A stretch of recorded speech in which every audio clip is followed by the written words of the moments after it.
one of the things that really grinds my gears is in academia is when they say the blues scale has a minor third. Right? Does anybody find it odd that most of our blues has both major and minor third? We would all agree that that's bluesy as you know? But academia says there's no major third in the blues scale. So what's happening there? That doesn't make sense to me, right? So the blues scale to me ends up being this hodgepodge of situation, right? That's going to be a little bit of a bridge for our country talks too, right? In a lot of country picking, let's take key of G, a lot of open chords and stuff there. You're going to hear this sound a lot,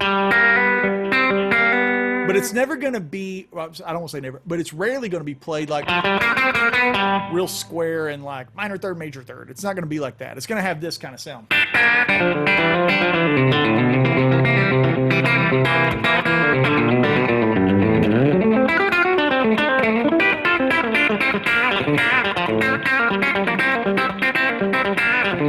So you're hearing minor third, major third, minor third. That's like my number one resolution. Even when you hear guys put in like swing lines, right? Or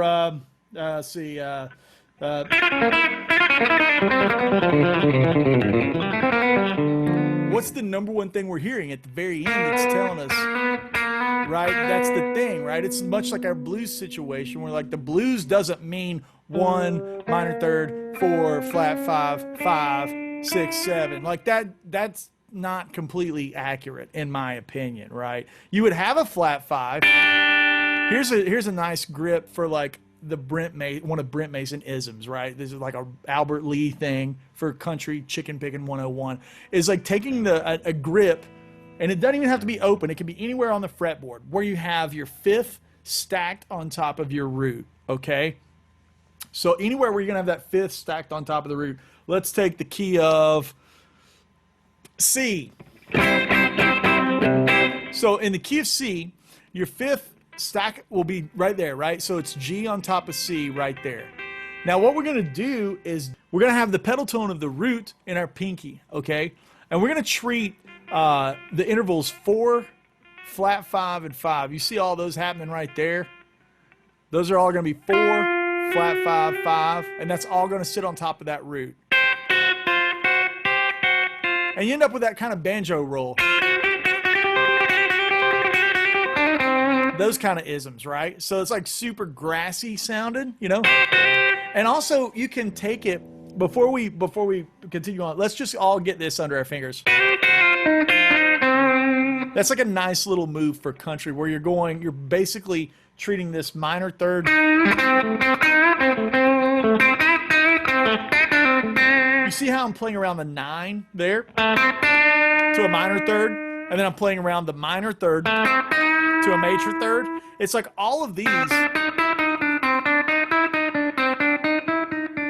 those are all like on deck and available. So let's take our grip, our little, right? Be a great way to get into a solo. 1, 2, 3, 4.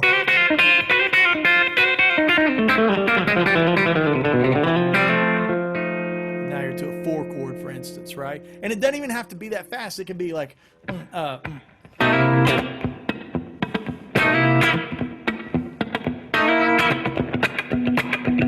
2, ready, go. You see how like the functionality of it can happen in a lot of different ways. Most importantly with this thing is the tone, right? I'm not using the pick on those. It's not that thing at all. I'm putting the B string to my middle finger and the E string to my ring finger for that truly kind of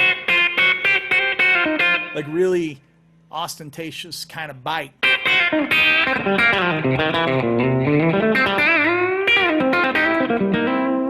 Now, the next move is taking that idea and putting it everywhere on the guitar, different intervallic combinations. You can run wild with this. Let's take it where like we have our 7th. Actually, let's take it where we have 3 and 7. Yeah, so we're going to have this sound.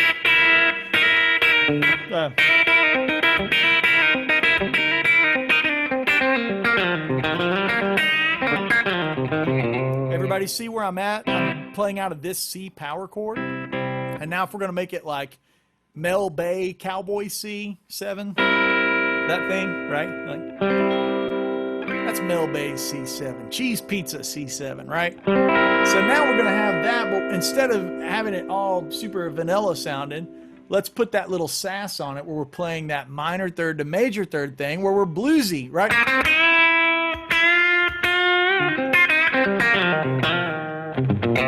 Right? So now we're going to play, and you see your root is right there below it. So just keeping this kind of,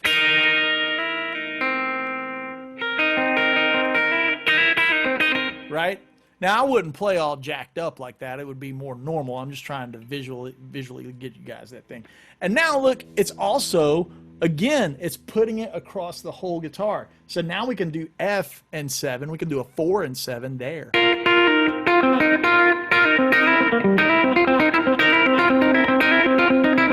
Now there, I've got the root and the 7th pegged down, and I'm rolling minor 3, major 3, and 4. I'm taking really simple little baby ingredients, you know, but mixing up the delivery of it. Let's put them all together.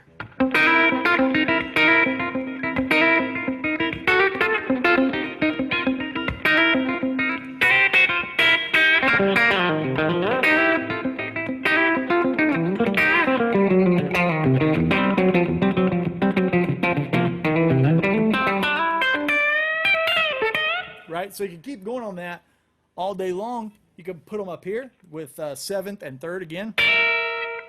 Now I've got a 6 in there, right? So I'm just playing a D7 shape, right? With that D7 shape all the way up in C. But I've got 7 and 6, right?